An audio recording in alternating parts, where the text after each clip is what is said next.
Yo, what's going on, my dudes? Mr. Sandman is signing back in and shit. And I'm about to do my Smackdown review for July 26th, 2016. Let's dive into it, B. Let's get it. First of all, Smackdown took place in Buffalo. Starts over the in-ring segment with Daniel Bryan and Shane McMahon. They basically had the roster lined up around the ring. Shane McMahon and Daniel Bryan, they was in the middle of the ring, talking to the roster. Then they called out Dean Ambrose. Dean Ambrose started talking bad shit, saying that, this is the Ambrose Asylum and he's ready to take on his next challenger or whatever. He's feeling good to run the SmackDown brand. So they basically, Daniel Bryan and Shane McMahon basically said, like, we're gonna have a 6-pack challenge for the main event. It's gonna be John Cena, Bray Wyatt, Ziggler, Corbin, and Styles.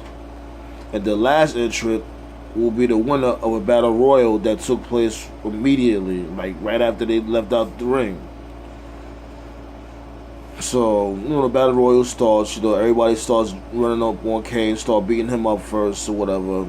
Then after that, this dude Kane, you already know Kane just had to go on a fucking tear. And this is the thing I'm talking about, man. Like, that shit is old now, man.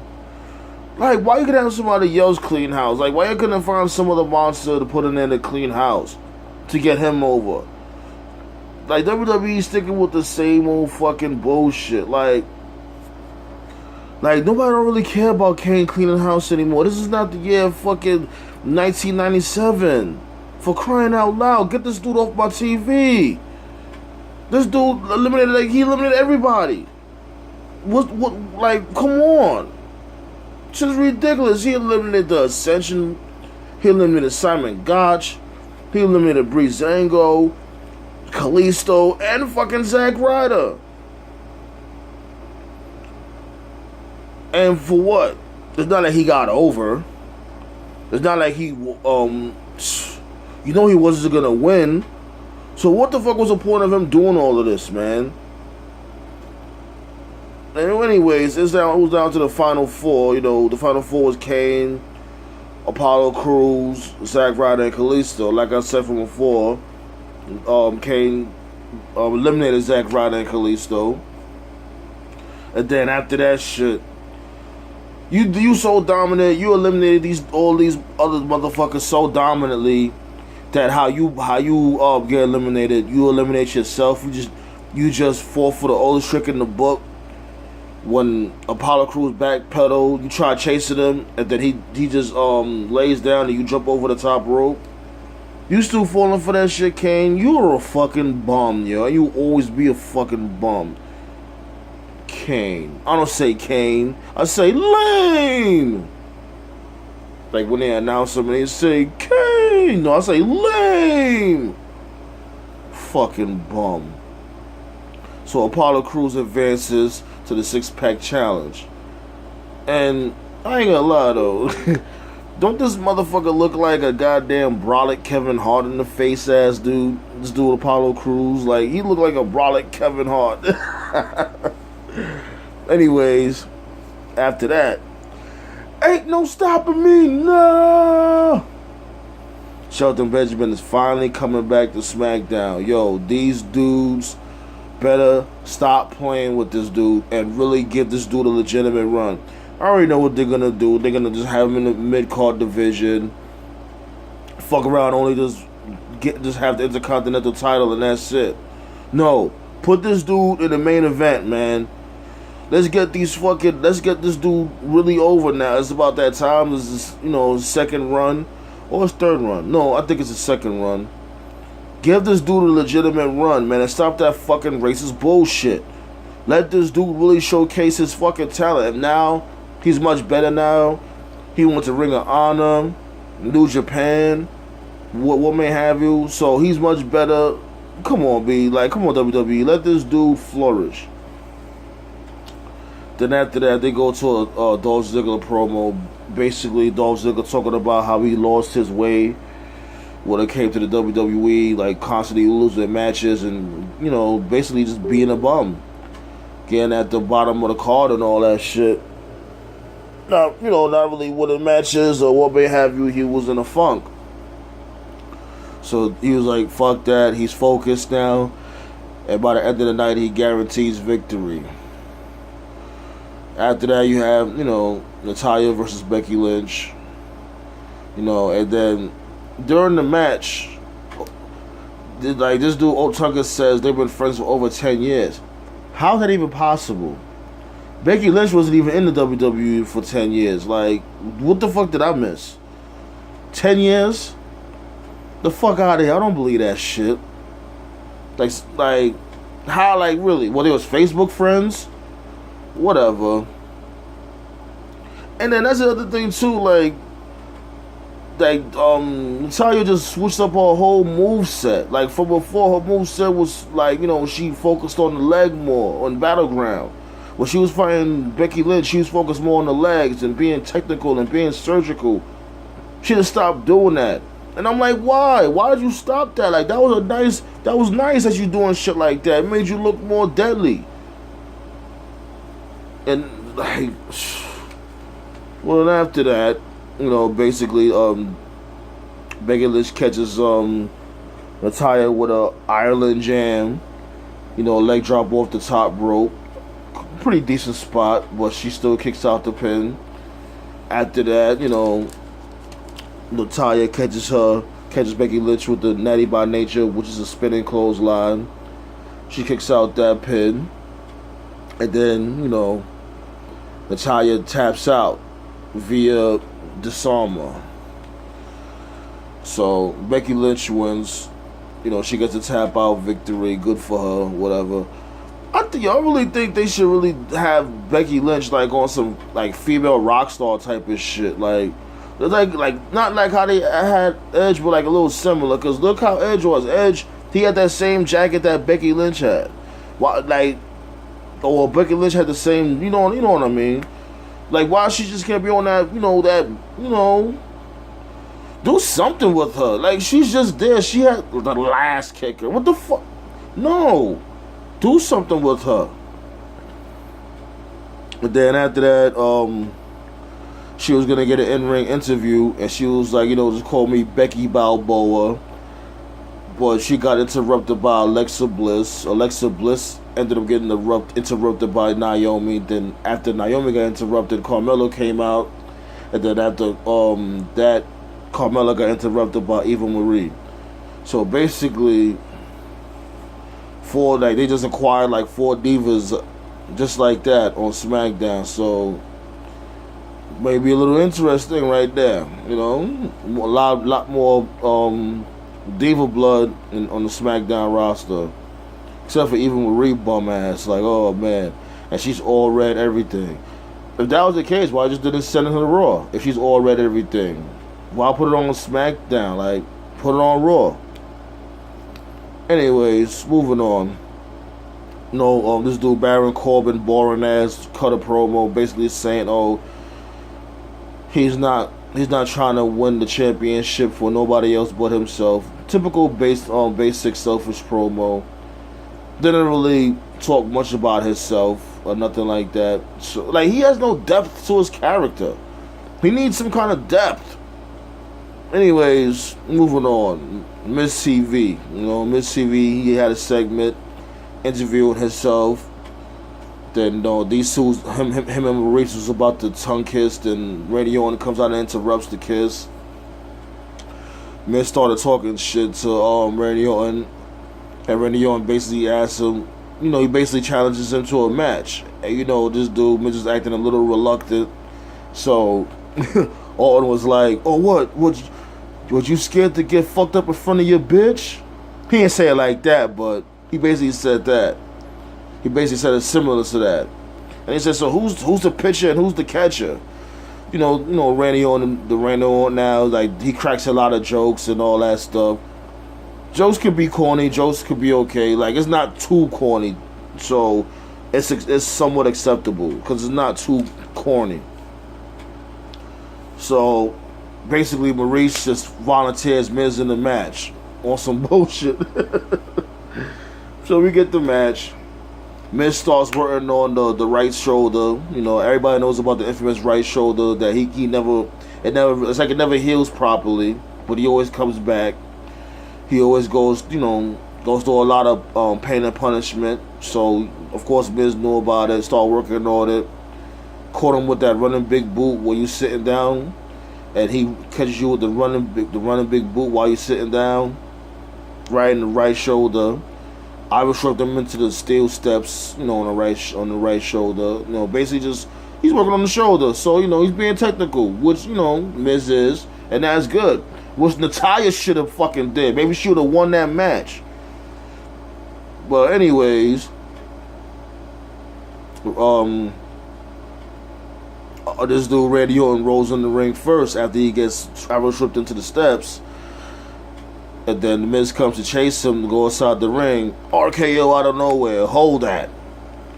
So while the Miz is laid out, Randy Orton is just, you know, sitting there, just taking his time, just, you know, like getting some feeling back in his arm, making sure like the blood is pumping through his arm. Then he set him up again for another RKO and just finished him. So now, after that, you get an American Alpha vignette. I'm so excited to see these motherfuckers do the damn thing. I can't wait. They're like I like them in NXT. They're a very exciting tag team. And like I said from before, that black Kurt Angle looking dude, I really see his career going far. May not go too far because, you know, he's black. But he's very talented. And I really think, like, when they break up, I think they should really utilize that dude. I see a lot of you know, good matches he could pull off. So then after that, you go to a Heath Slater segment. You know, he basically comes in, beats up a jobber real quick, kicks him out the ring, and you know, Heath Slater basically says like, well, you know, some bullshit that he didn't get drafted to Raw or Smackdown. He's like, he wants to be included in the 6-pack challenge. The 6-pack, you know, with these motherfuckers.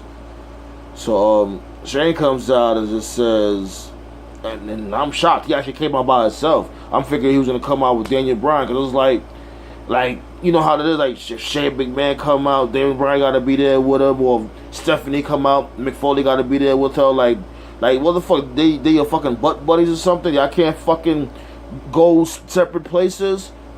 But I'm shocked he actually came out by himself. Basically saying like, oh, we're live right now. It's a better way to try to get a job, like, you know, sending me a resume and yada yada yada. So Heath Slater basically says like, oh, you can check my resume on the WWE Network.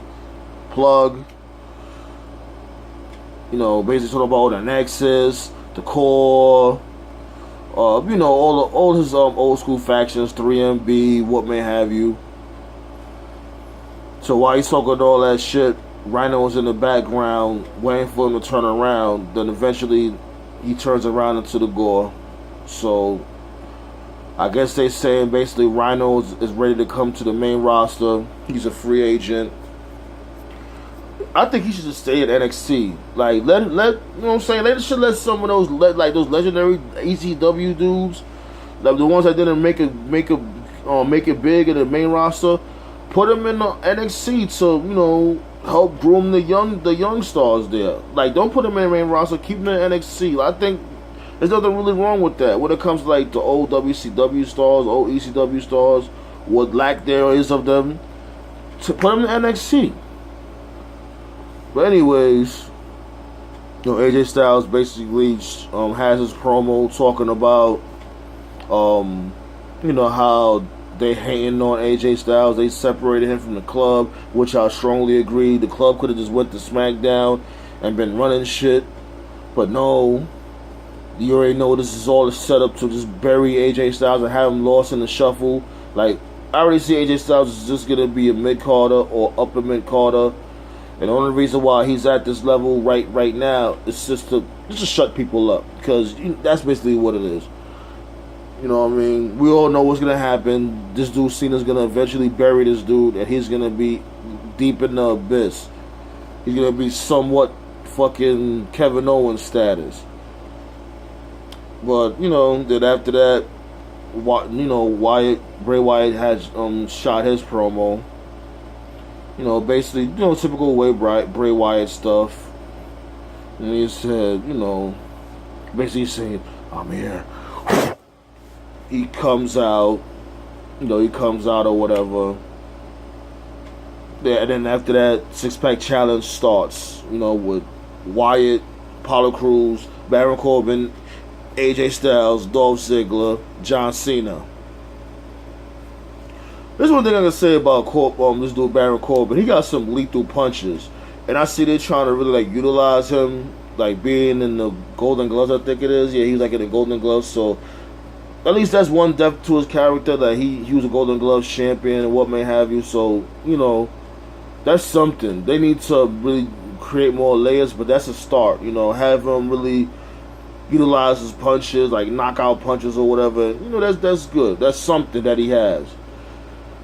And then this dude, Apollo Crews power, this is a real powerful guy, and he's very athletic. Apollo Crews, if used correctly, because right now he's not being really used correctly. I'm sorry. This dude is supposed to just be stealing the show. You know what I'm saying? The brolic Kevin Hart. He's supposed to be stealing the show. He's he needs more one-on-one matches before you like what they was doing with him from before. Put him against jobbers. Stop putting this dude up against it was too soon for him to go up against dudes like Sheamus and stuff like that. Y'all supposed to steadily build him, make him into a special attraction, cause he got those type of moves. He could do moonsaults. He's a powerhouse, and he's a light heavyweight. He could do light heavyweight moves. Y'all supposed to have this dude a special attraction. You know what I mean? And they fucked it up by having this dude lose to Chris Jericho. When that happened, it was a wrap after that. He never been the same. His career never really took off. And I think that was really dumb. He didn't even really get to finish his feud with Sheamus. So what the fuck was the point? You know what I mean? After that, Corbin started dominating, doing what he doing, whatever. They come out from commercial break. These dudes did a double tower. I think they call it a tower of doom when one person is doing this superplex while the other person on the bottom is doing the power bombing both of them. I think that's a double tower of doom, but looked pretty cool on TV. Looked pretty cool, seeing them do it in stereo. Then after that, Super Cena had to show up, started catching everybody with the attitude adjustment. Struggled a little bit with Baron Corbin, but still got the big man up and caught him also. Then after that, this dude AJ Styles catches Cena with the phenomenal elbow out of nowhere too, bang. So I guess Dolph Ziggler was "Oh, you want to catch people with moves out of nowhere? Hold that, sweet chin music, crack. 1, 2, 3. AJ Styles gets pinned. I'm taking notes. I'm surprised the internet didn't go wild over this. Oh my god, are you kidding me? Dolph Ziggler pins AJ Styles? Fuck WWE. I'm surprised I didn't hear no uproar. But nonetheless, Dolph Ziggler meets Ambrose at SummerSlam for the WWE title. And this is what I like. I like it. You know what I mean? Because it's something fresh. That's all I really asked for. 2 fresh main events when it comes to Balor and Seth Rollins and Dean Ambrose with this dude, fucking Ambrose and Dolph Ziggler. Something fresh, something that we could be okay, we could get invested in this, because you don't know who's gonna win. They never fought before, so and it's for the prize, the two biggest prizes in the business, especially the Universal title, which never even existed before. So I ain't gonna lie, I'm really getting interested in SummerSlam. They got some matches. They got some good matches that I really want to see. I want to see the Universal title match. I want to see the WWE title match. I want to see the Viperville versus Suplex City. I even want to see Charlotte versus the Boss. I mean, not Sasha. Charlotte versus the Boss. I want to see that also.